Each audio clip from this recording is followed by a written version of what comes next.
to.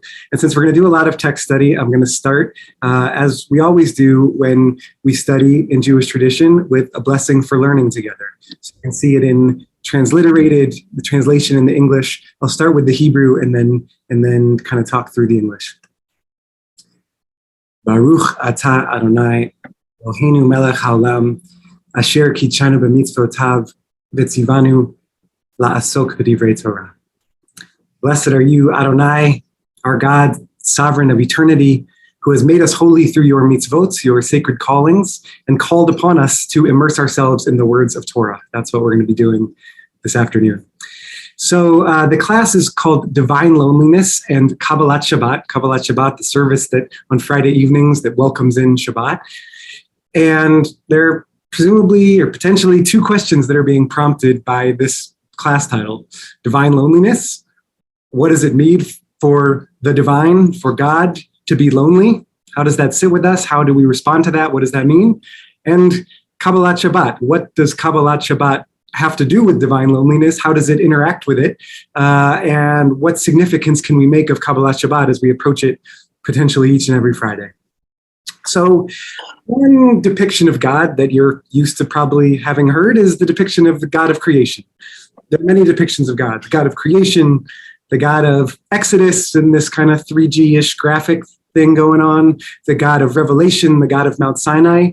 But there's a different God, or at least the same God, but a different depiction of God that I want to share, which goes like this. At the beginning of time, before time, the divine presence filled the universe. There was nothing else. God, Adonai, the Ein Sof, that which has no end, inhabited all of existence and beyond. There was just the infinite. All was perfect. And yet there was no differentiation, no distinction, just existence. So to make room for creation, for differentiation, what was there to do? God had no choice but to withdraw. To make room for creation, God first drew in God's breath, inhaled, contracting God's self. From that contraction, from that withdrawal, as you can see here, an empty mass was produced. For how could there be anything else without the presence of the divine? So, in order to effect creation, in order to create the universe, God said, Vayehi or, let there be light.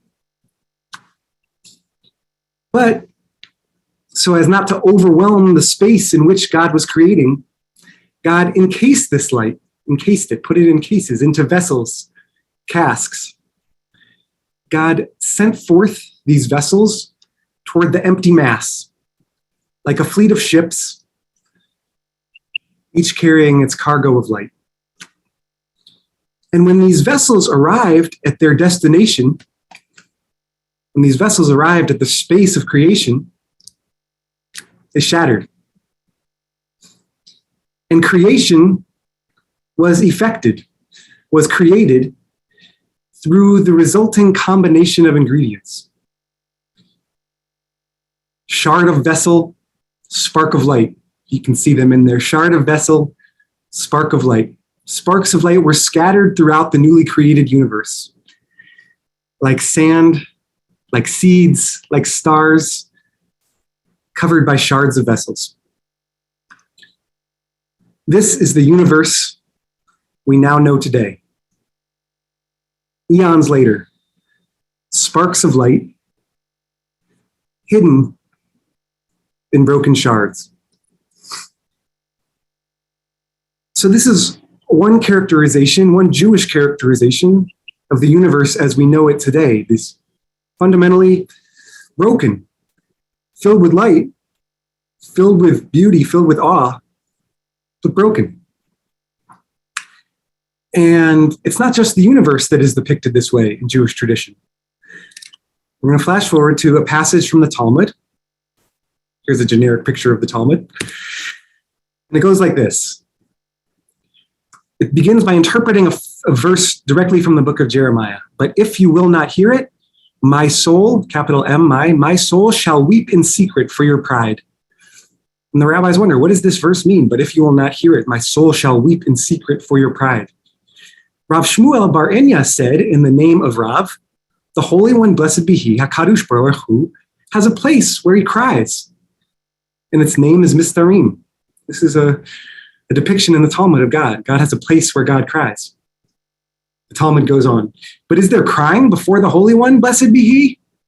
Didn't Rav Papa say, there's no sadness before the Holy One, blessed be He? As it is stated in a different verse in the Tanakh, in a different verse in the Hebrew Scriptures.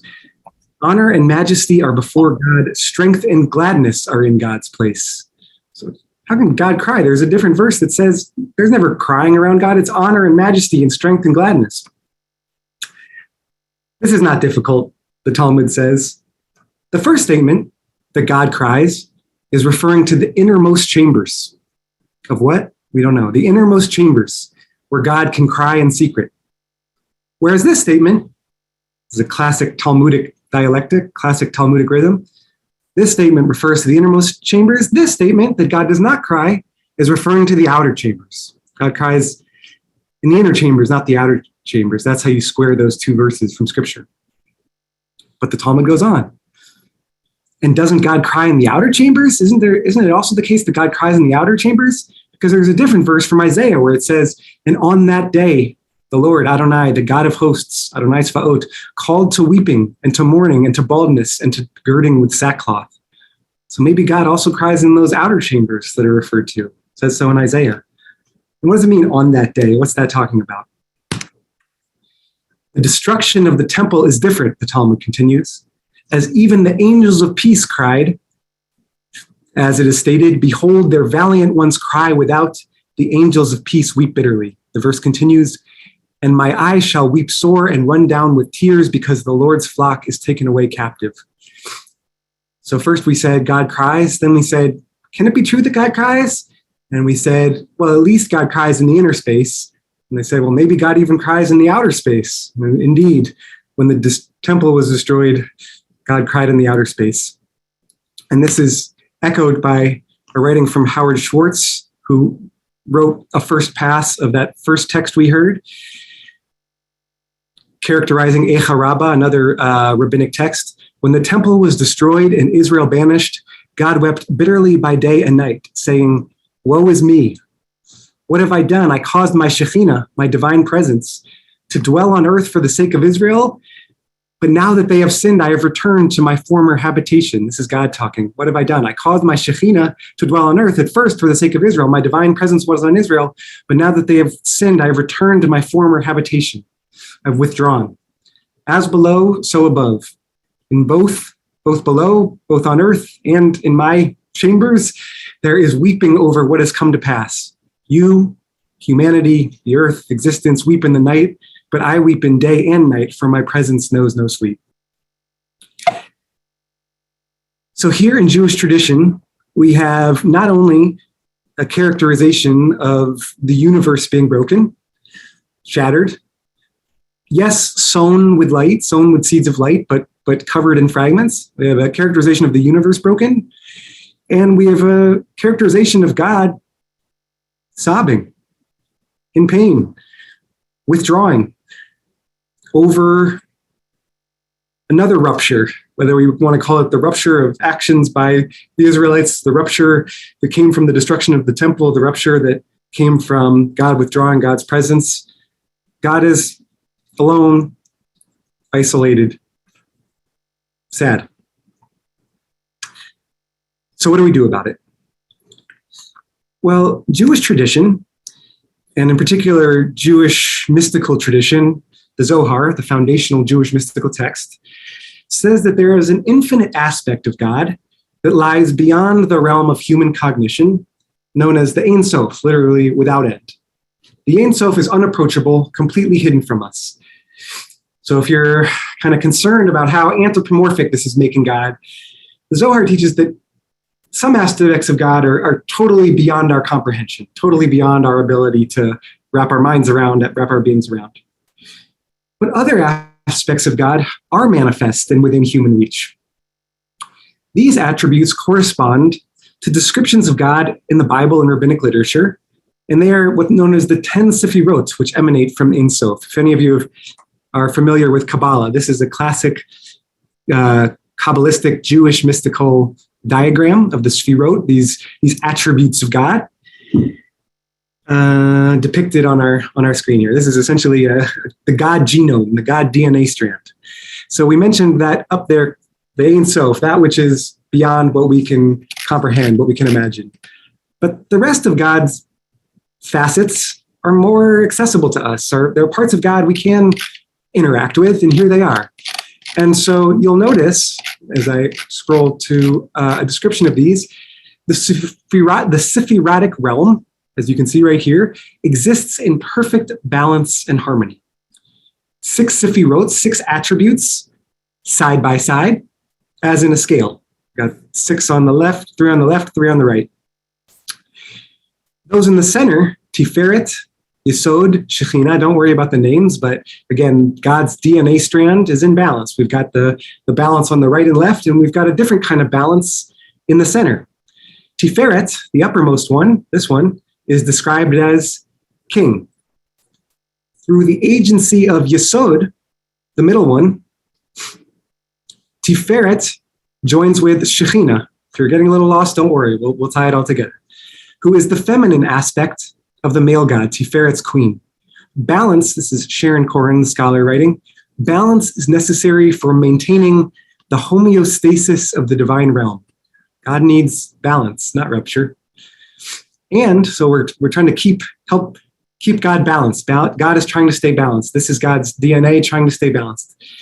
And harmony above fosters harmony below, because the Shekhinah, God, meets out positive divine energy from the divine realm to the material world. So this is the DNA of God trying to stay balanced, and harmony above fosters harmony below, because God lets out positive divine energy from the divine realm to the material world. So what do we do with this? We've got a ruptured universe, a potentially, at least parts of God, broken, lonely, and we've got a sense of this. Jewish tradition teaches us about the makeup of God, about the fact that God needs balance, harmony, and that instead God might not be so balanced, might not be so harmonious. So what do we do about this? The universe is broken, God out of balance, ruptured. What do we do with this? Well, to understand this, we've got to go through the arc of Jewish history a little bit. So we mentioned that cosmic shattering. We mentioned that destruction of the temple. And each of these lead to new spiritual insights. The creation of the world, the shattering of the vessels led to the creation of the world. The destruction of the temple led to the creation of rabbinic Judaism, stepping into the vacuum that was filled. And there was one more important earthquake in the soul of the Jewish people that created another light in the hole, and that comes here. So I'm not going to quiz us on what this picture is, because I would have failed before I Googled it to try and find a picture of it. But on the right over here is King Ferdinand and Queen Isabella. And on the center here is Torquemada, the facilitator of the Spanish Inquisition. And here are Jews on the left begging for the ability to live as they had, flourish as they had. Spain in the 12th, 13th centuries and before was in some ways a golden age of Jewish existence. The Zohar that we talked about was written in Spain in the 11th, 12th, 13th centuries. And so life was good up until this point, which ultimately led to the expulsion of Jews from this golden age of Spain all throughout the world.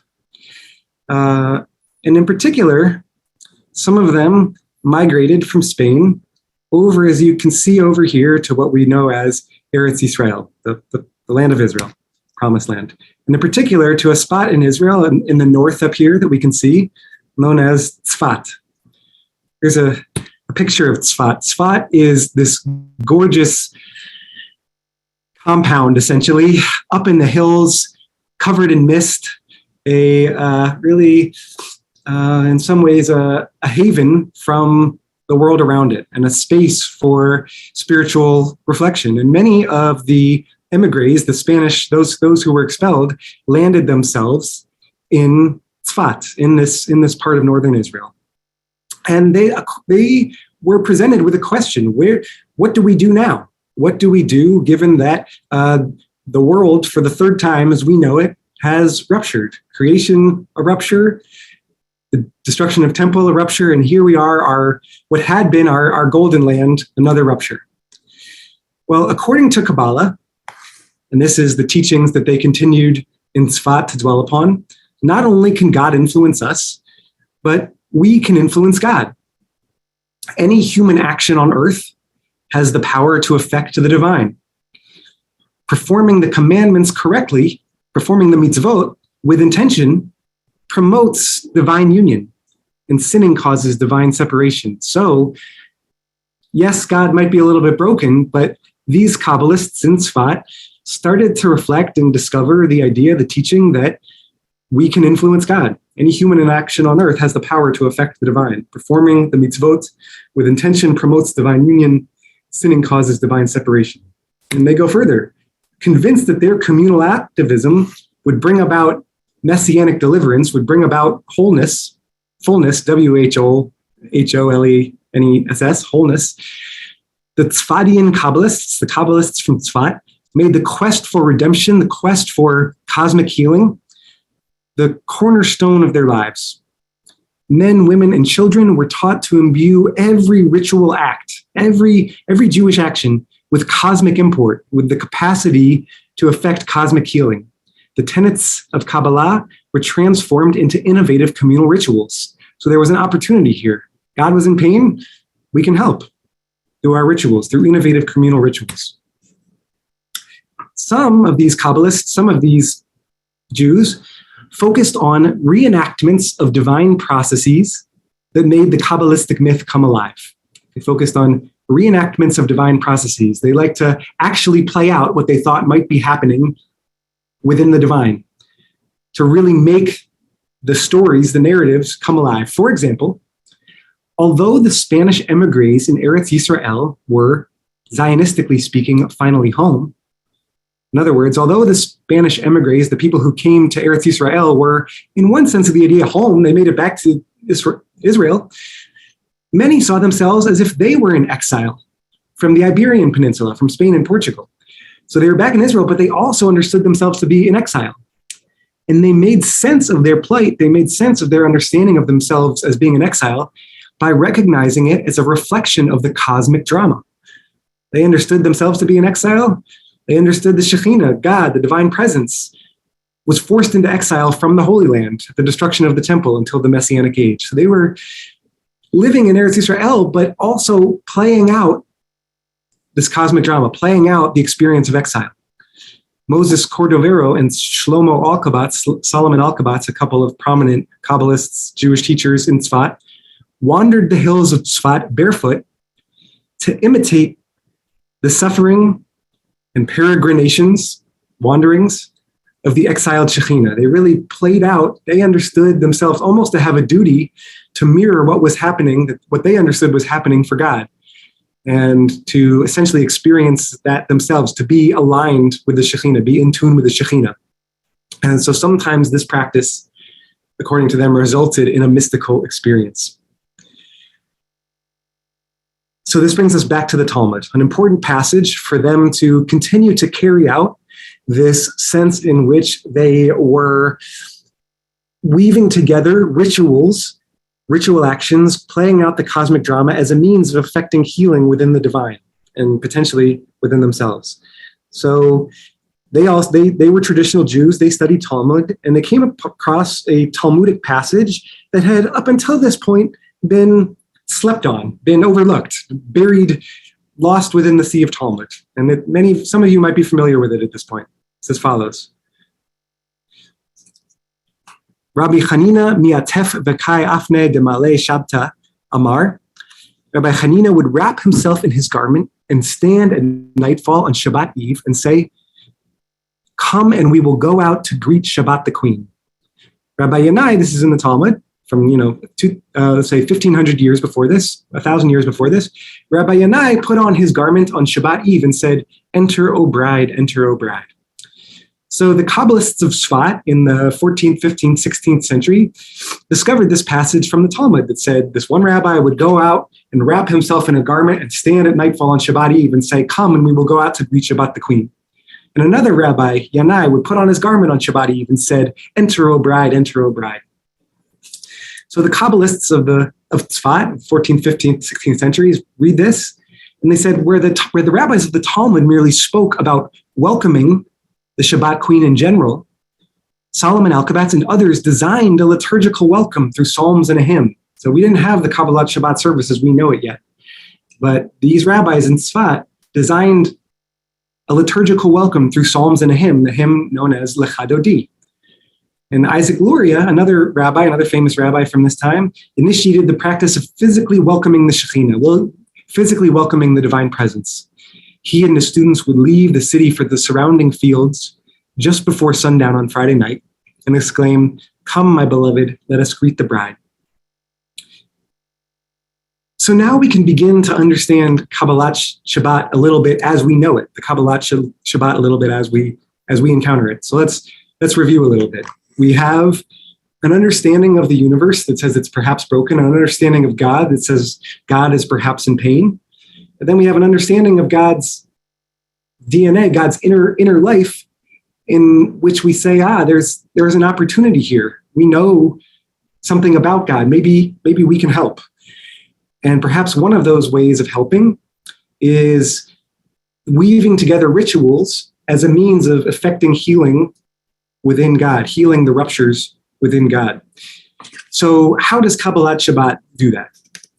So this is what we have. This is the order of the Kabbalat Shabbat service. This is, go straight to a table of contents in any prayer book published, even in the 2020s, and it'll have essentially this list: Psalms 95 through 99, then Psalm 29, then Lecha Dodi, then Psalm 92 and 93, and that's essentially from beginning to end the Kabbalat Shabbat service. It's followed by Ma'ariv, the Shema, the Amidah, other blessings you might be familiar with, but those have been in place for a long time. This is the actual part that's called Kabbalat Shabbat, the first part of a Friday night service. So how does this affect that healing? Let's take a look at these Psalms a little bit, at the words of these Psalms. So we have Psalm 95. We'll just do a little bit of the melody so it kind of gets us in the space for it, if you know this melody. Lechu neranena lahadonai, nariya letzur yishehenu, nekadma fanav betoda, bizmirot nariya lo. And it means, come, let us sing joyously to Adonai, raise a shout for our rock and deliverer. Let us come into his presence with praise. Let us raise a shout for him in song. For Adonai is a great God, the great King of all divine beings. In his hand are the depths of the earth, the peaks of the mountains are his. So you don't have to know exactly where we're going yet, but take note of potentially what are some of the themes of this psalm as we begin to continue to ask the question, what are the ways in which Kabbalat Shabbat, other than just nice, lovely melodies and singing together, what are the ways in which Kabbalat Shabbat might effect a healing within the divine? So take note of some of the themes as we go through the Kabbalat Shabbat Matbeah, the Kabbalat Shabbat order of service. So we have this one. For Adonai is a great God, the great King of all divine beings. In his hand are the depths of the earth, the peaks of the mountains are his. In Psalm 96. Shiru ladonai shir chadash, shiru ladonai chol haaretz, imru vagoyim Adonai malach, aftikon tevel ba'al timot, yadin amim b'mei sharim yadai, dai. That's officially in the text. These are more words and melodies of Kabbalat Shabbat. So what does this one say? Sing to Adonai a new song. Sing to Adonai all the earth. Declare among the nations, the Lord is king. The world stands firm. It cannot be shaken. He judges the peoples with equity. Let the heavens rejoice and the earth exult. Let the sea and all within it thunder, the fields and everything in them exult. Then shall all the trees of the forest shout for joy at the presence of the Lord. For he is coming to rule the earth.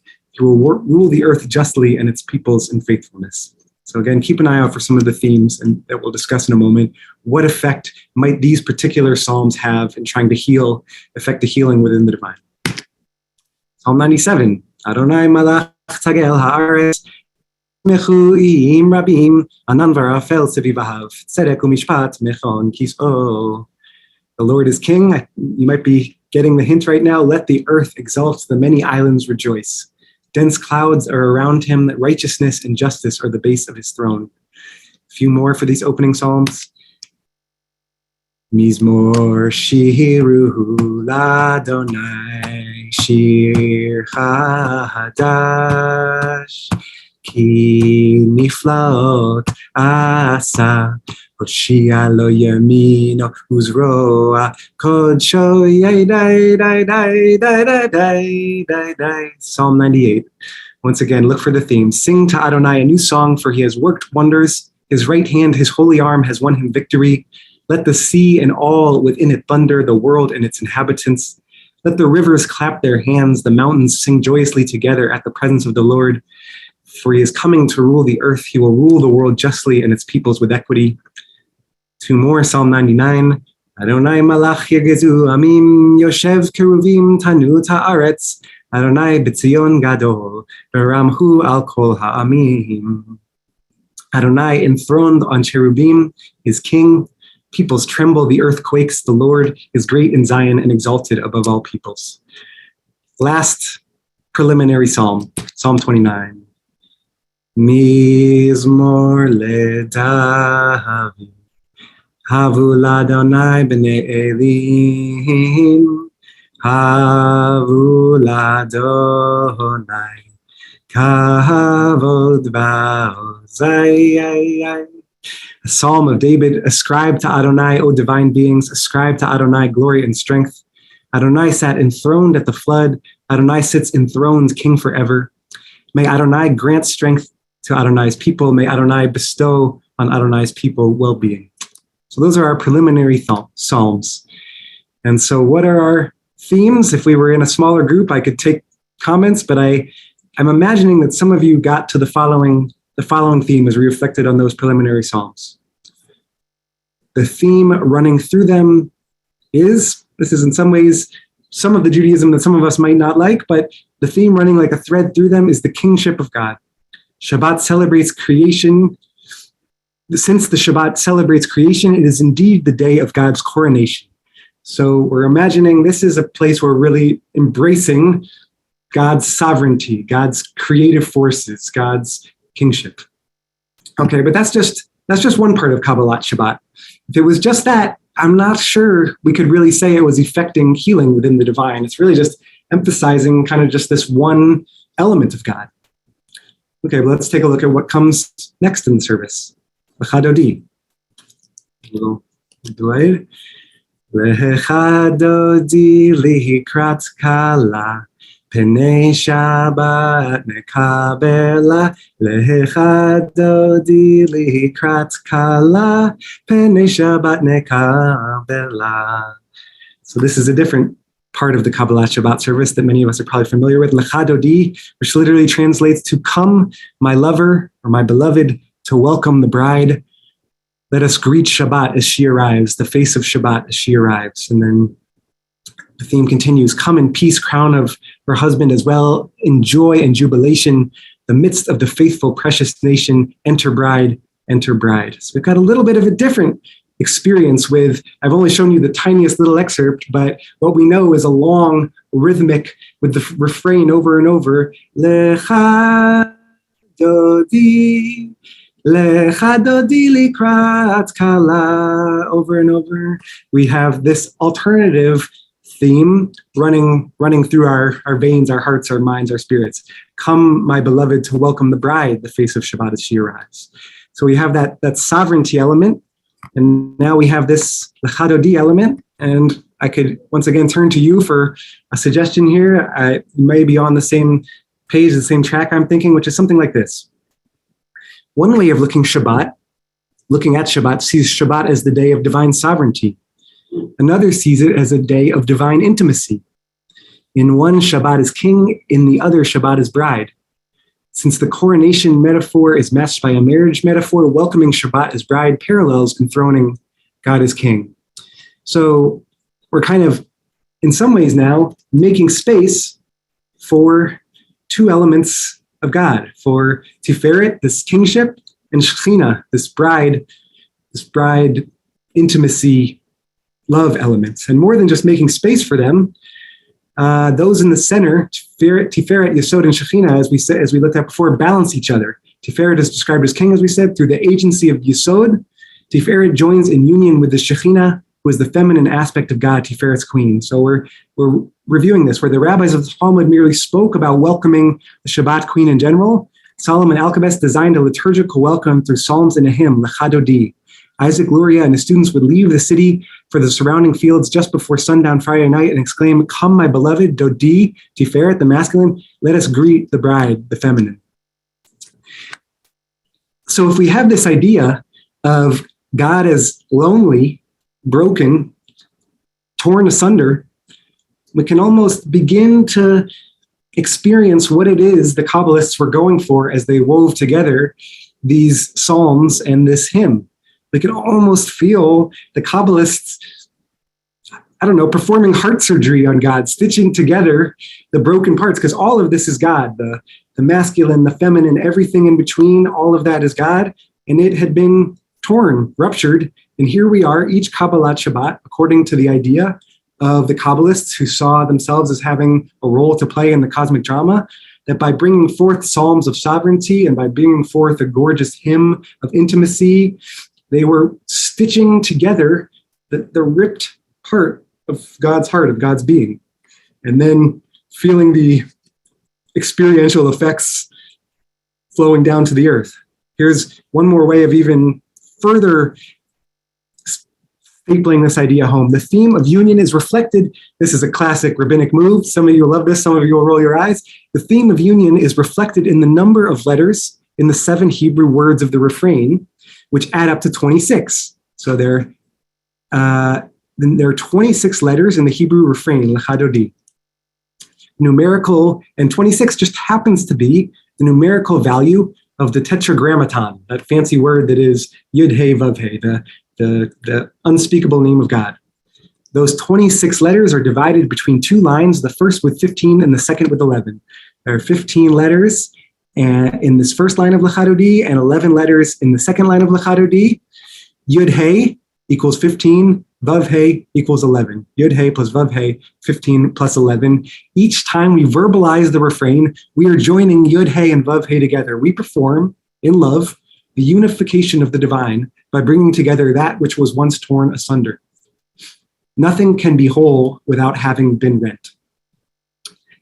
You're getting the idea, but there's more to the Kabbalat Shabbat service. So just to bring it home, that it makes its way all the way through the Kabbalat Shabbat service, it closes with Psalm 92 and Psalm 93. Psalm 92, Mizmor Shir Leyom HaShabbat, Tov Lehodot LaAdonai, Ulzamer Leshimcha Elyon, Ulzamer Leshimcha Elyon. So Psalm 92 is a song for the Sabbath day. But the rabbis teach that the preposition le, lamed, can mean 4, but it can also mean 2. And to the extent that we understand Shabbat as feminine, this is a song to Shabbat, a song being sung to the feminine aspects of the divine, to the feminine aspects of the universe. And so once again, we have under the chuppah that is Shabbat, the feminine, under the wedding canopy that is Shabbat, the feminine presence being serenaded with song. And then we have Psalm 93, probably could have guessed where this was going. Adonai malach ge'ut lavesh. The Lord, Adonai malach ge'ut lavesh. Lavesh Adonai oz hit azar, af tikon tevel, bahal tihimot. Adonai is king. Adonai is robed in grandeur. Adonai is robed, girded with strength. The world stands firm. It cannot be shaken. So then after we've had this union, a serenade, first of the bride, then of the groom, and everything and all of the blending that has happened in between, the full spectrum of human existence, human experience has been woven back together. And in the sense that it's the full spectrum of the human experience as well, also the full spectrum of the divine experience has been woven together, now serenaded to essentially continue to affect the healing. It's not just scar tissue. It's now we're soothing it as we sing at the close of Kabbalat Shabbat. So this is, and you can see this is a classic structure in Jewish tradition. It's what we call a chiastic structure. First, we have Psalms 95 through 99, and 29 is sovereignty, coronation. Then Lachadodi, marriage, intimacy. Psalm 92, marriage, intimacy. Psalm 93, sovereignty, kingship. This A-B-B-A structure, this symmetry that we're going for.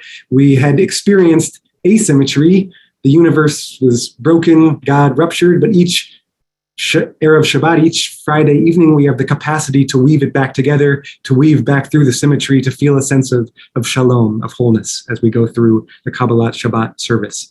So this is articulating the points in a different way. The Kabbalistic imagery is often quite sexual. A favorite metaphor here is the experience of two lovers lost from each other's presence.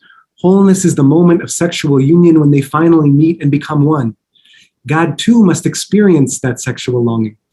Hence, God must be both male and female, sometimes coming together in perfect union. Exile is not just a geographic accident of this historical event or that. It is a metaphysical necessity. The permanent state of being, as long as history has a say. It ends only at the end of time, when both God and we will know the perfect wholeness of messianic peace. That's the traditional Jewish understanding, that we're trying to get back to that space of perfect shalem, wholeness, of messianic peace.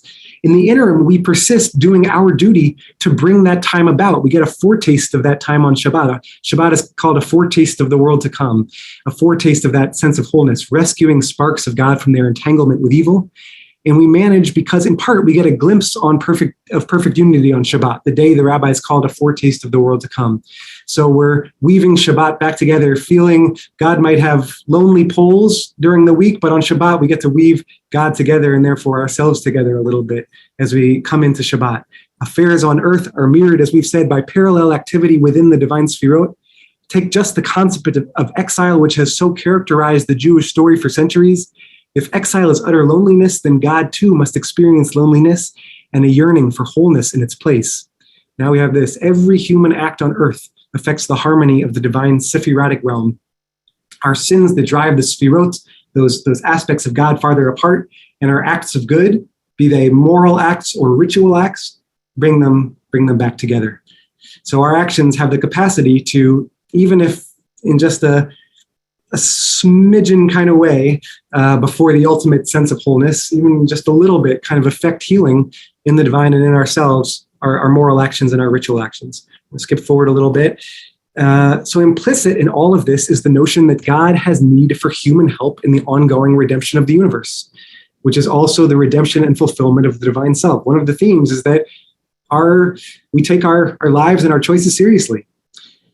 The sacrifice of omnipotence in such a concept, meaning when we take our role so seriously in that God needs our help, are we sacrificing this idea of omnipotence a little bit, of the idea that God is all-powerful? Now, Kabbalah's critics didn't like the sacrifice of omnipotence.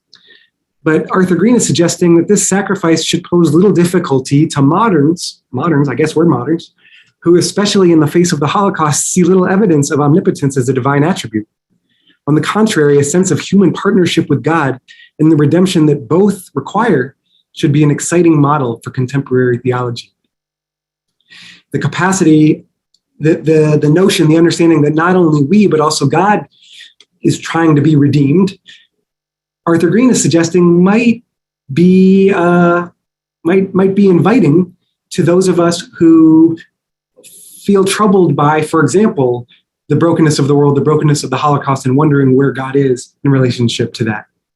Now, that said, there's a role for God in this too.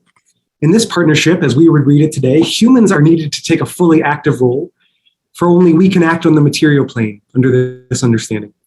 God is the source of inspiration and the ever-renewing center of strength for this ongoing struggle.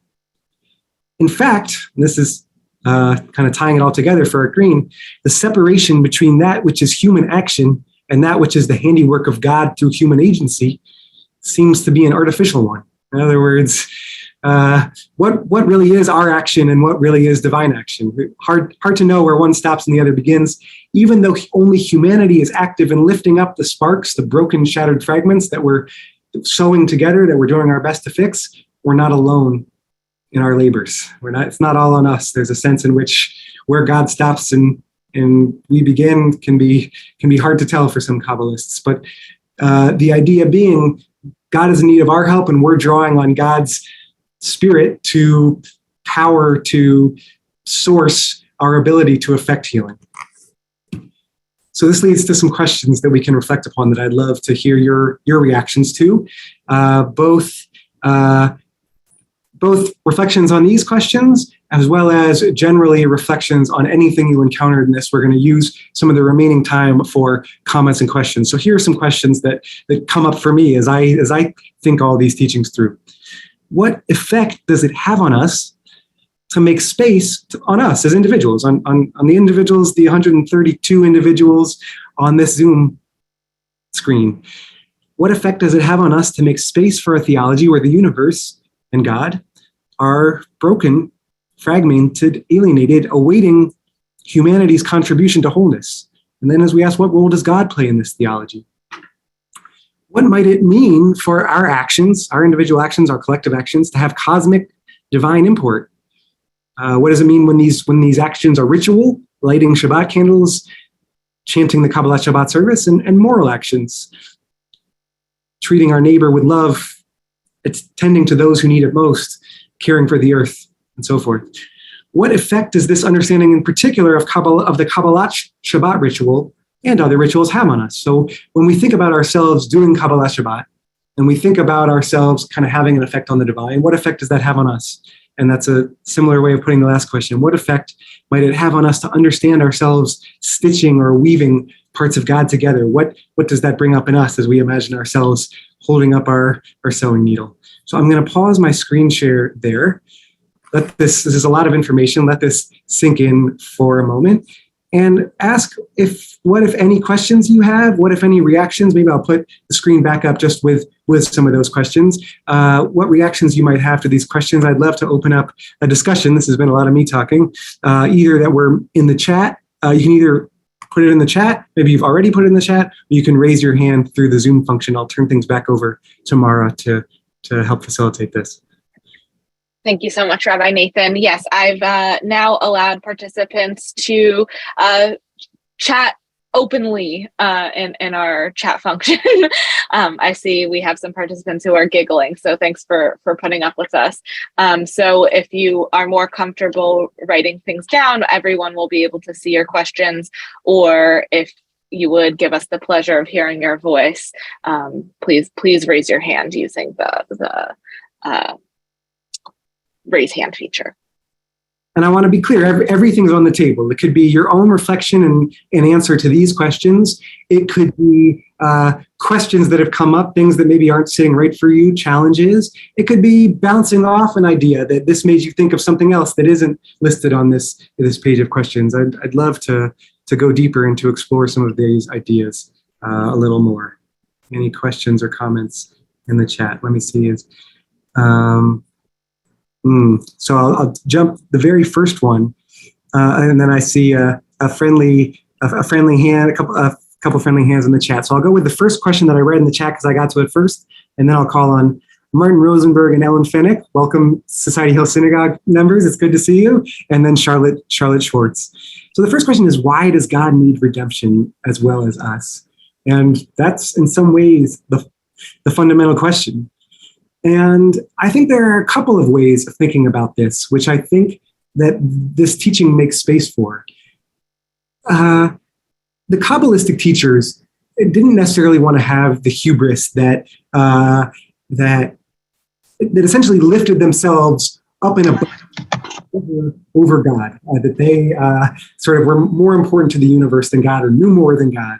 And so their theology is so nuanced in the sense that in that sephirotic structure I showed, that DNA strand that we saw, there's a recognition that there are parts of God that are forever going to be beyond our capacity, not only to describe or to answer questions about, but to even know how to formulate the questions. That's why they kind of say the Ein Sof, that which has no end, that which is beyond our ability. So God is so beyond that we can't possibly have our arms, our head, our mind, our spirit kind of fully comprehending God. On the other hand, they experience a universe that is broken and in pain. They experience themselves in deep moments of pain. They experience the Jewish course of history as deep moments of pain. They experience innocent suffering. And so they're wondering, they're essentially is, their question is, where is God in this? God, how could you let this happen? And their intuition, their spiritual intuition, is to say almost that God, that in these fragments, in these tears, is an opportunity for us to effect healing. That these are pathways back to God. We looked almost at that at the very first beginning of the story, where it said all is God. If God is everything, it just overwhelms everything. So God, it sounds like, according to this tradition, almost got off the pedestal a little bit, made a little space for creation, made space for humanity, made space for us to be present. But that it almost by definition meant God was going to be in need of redemption too. That was how they understood it, that in order to make space for us, God had to break up a little bit, had to withdraw a little bit, had to shatter a little bit. And that shattering is the extent to which God might need redemption. That's the spiritual linguistic device that the Kabbalists use to articulate what life is about. So we said Marty, and then Charlotte, and then I see David, and then I'll come back to the, let me see if there are any other hands, and then Emily, and then we'll come back to the chat. Marty. So looking at this first question, I've always found this idea of the shattering of the vessels a very profound idea that, what is this gulf between God and humanity? If it were completely unbridgeable, if all one could do is genuflect, as it were, before God, then the human actions that we take to try to repair this broken world, what connection does that have to God at all? So, the idea that the Kabbalists had, that we're picking up these klipot and by our actions, and that somehow, just as one adds, you don't complete a jigsaw puzzle necessarily by yourself, but if you add a piece and someone else sees that and adds another piece to it, then the cumulative effect is much greater than the individual. So in a sense, it gives the possibility of having a larger significance to this act of trying to repair the world. Yeah, beautiful, Marty. So that essentially, again, that had there been no shattering, there was only essentially divinity. There was no space for humanity, and there was no space for relationship between humanity and the divine. The shattering, the redemption that God needs, is God essentially. This is the joke about God, thank you for choosing us. I wish you wouldn't. The Jewish joke about thank you for choosing us. I wish you wouldn't choose us so much. God is in some ways choosing humanity by making space for humanity, and the brokenness gives space for the relationship for union to happen. Without a little bit of brokenness, God just overwhelms, and this facilitates relation, which is potentially, this might be the whole being greater than the sum of the parts. I'm going to come to Charlotte, and then David, and then Emily, and then back to the chat. I know that the muting, unmuting when we have a whole bunch is always tricky. Maybe maybe Mara's working on that. While that's being worked on, I'll come to one of the All right. oh, there we go. There we go. Yep, go Am for I it. unmuted now? Yes, go for Okay. it. I want to thank you for this most enlightening discussion. I've been around a long time. I've never heard the concept of God being in exile, but God also broken.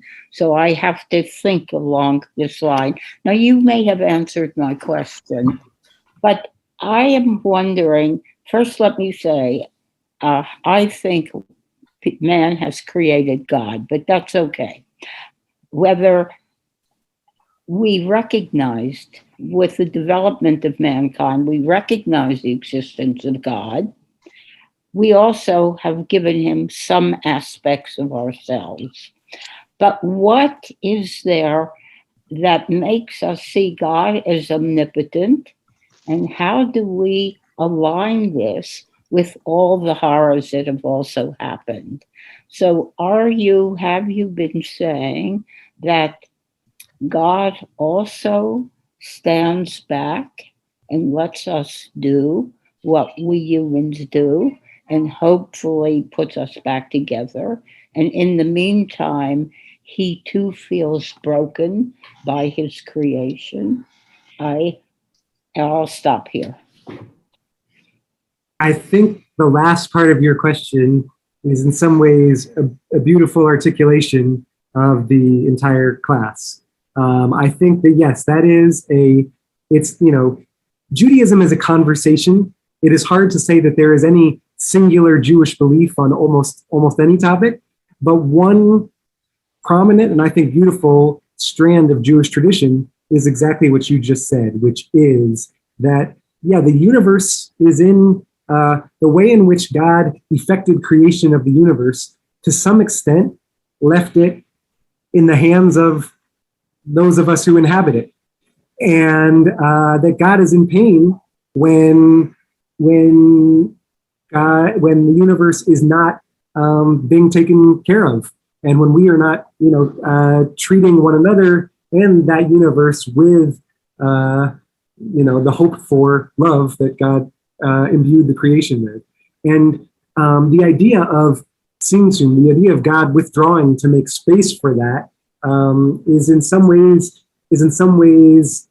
an acknowledgement of that same idea, which is, yes, God is seeding, ceding, seeding the ground to us, and it hurts God when we're not hearing the call and responding to it in a profound way. But I think the first part of your question acknowledged another whole piece of this, which is that all of this is human language used trying to articulate the mysteries of the universe. And it is interesting the different choices that human beings have made in their characterization of God. Sometimes characterizing God as omnipotent, sometimes characterizing God as broken. Yeah. David and then Emily. There we go. Hi. So first of all, my name is David, and I want to say thank you very much for the teaching today. I really enjoyed it, especially the hymns and the singing, and I just loved it all.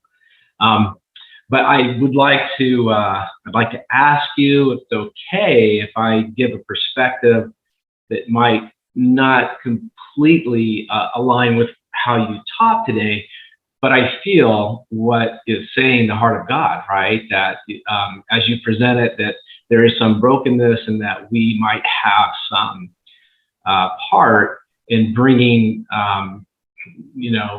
companionship back to God. I do believe that. I believe God loves his word and that we speak it back to him. He really loves that.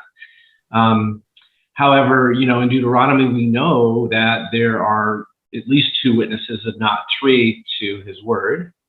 And so I see that you had referenced in Jeremiah and Isaiah 22:12, where I don't know if it was Rabbi Lawrence, but these rabbis who had elaborated on these texts, and this is sort of the basis for what I understood, this idea who God cries outside the chambers and inside the chambers. And so I went to the Sepharia to look to see if I could see that in the writing. So I'm sorry, but I'm just saying I couldn't find it in time. So, please accept that I'm not qualified really to that extent, but I was looking for that. So there was some matter of interpretation here. And I wanted to even maybe talk about what Charlotte said about man making God. And because this is a contemporary belief system. I hear it these days. But if I now may, and I'll just only take another minute, suggest that maybe, God, when he created, it tells us in Genesis that, his spirit was upon the waters of the deep. I loved how you opened up with this black screen representing this void, this darkness, until he contrasted it with the light. And the way that you explained how those light shards came and formed, it was just beautiful. But now, if the Spirit of God is spirit, and we know that we're created in his image, that we're also spirit. But is it possible for God to be sort of, broken as this suggests? Or is it that truly he is whole and he is love? We know that he loves us. And so that when we come to him, we find by reminding him of his word, it makes us whole and heals us, because we're the ones who are broken. And then that would come from a result of what happened in the garden. And so this is how we could come back to him who is whole and maybe not fragmented and broken as the Kabbalah suggests. So thank you for letting me No. to you. Yeah, thank you, David. And that is in some respect one of the questions I was getting at on this last page is, right, because as implicit in what Charlotte said is that that we can't. It is hard to sort of fully know and comprehend God. But we do know, as David suggested, our own brokenness, and what the Kabbalists might be kind of alighting upon in their description of both as a God of the Ein Sof, that which we can't comprehend, and all these other parts of God, is in some ways, God almost rolling out God's self to us to allow us to heal ourselves through our interaction with God. In part, sometimes that interaction feels like we are dealing with a broken partner. Does that mean God is fundamentally broken? I'm not sure. But in our interaction with God, in God making space for us to kind of, play with God, to do some, it's almost like my 3-year-old often wants to play doctor with me, and God allowing us to heal God. Does that give us space to heal ourselves? I think that's a great question, a great way of putting it. Emily, you'll get the last question and the last word for our conversation. Well, thank you for this wonderful class. I hope it's not the last word. I just wanted to thank you, especially for bringing our attention so much to the tradition. And I was thinking about how we are today returning to ideas that come and go in the tradition so much. And I think it really inspires a lot of respect for what you refer to as Jewish tradition as a conversation, that there isn't sort of one point of view.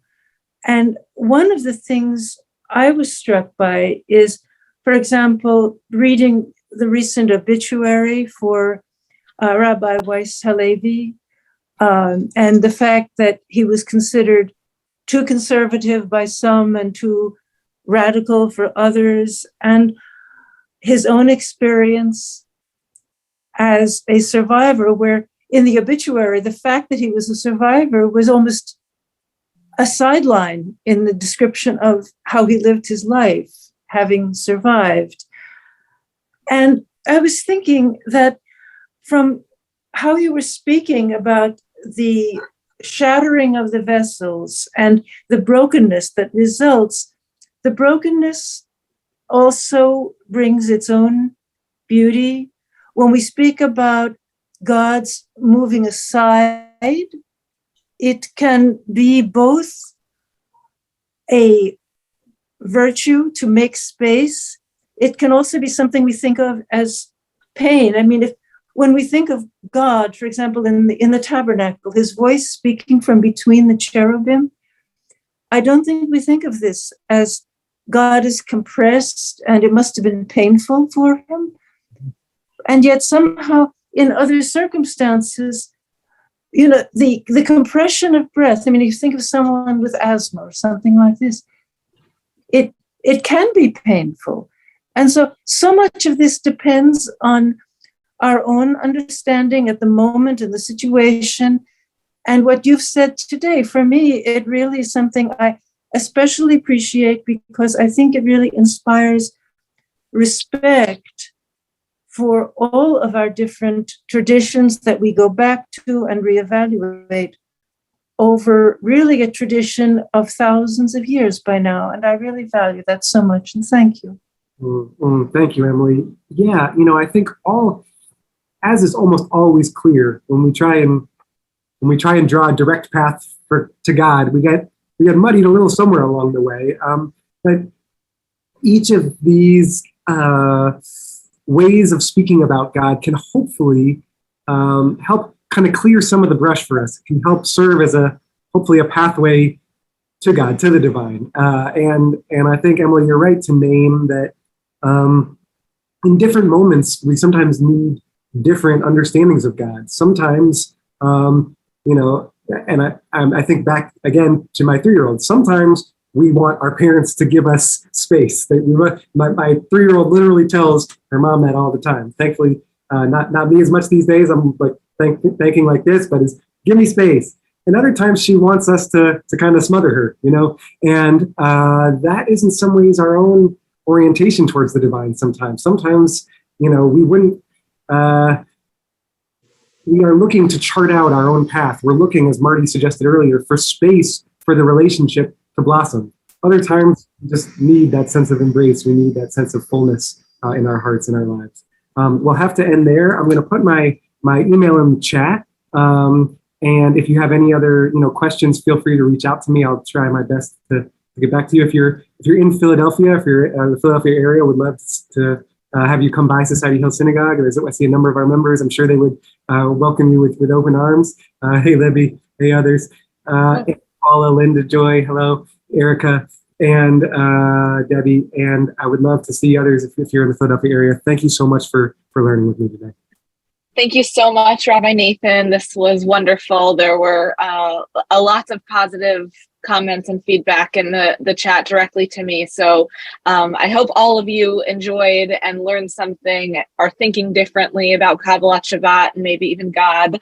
And we look forward to learning with you soon. Have a wonderful afternoon. Bye. Hello, everybody.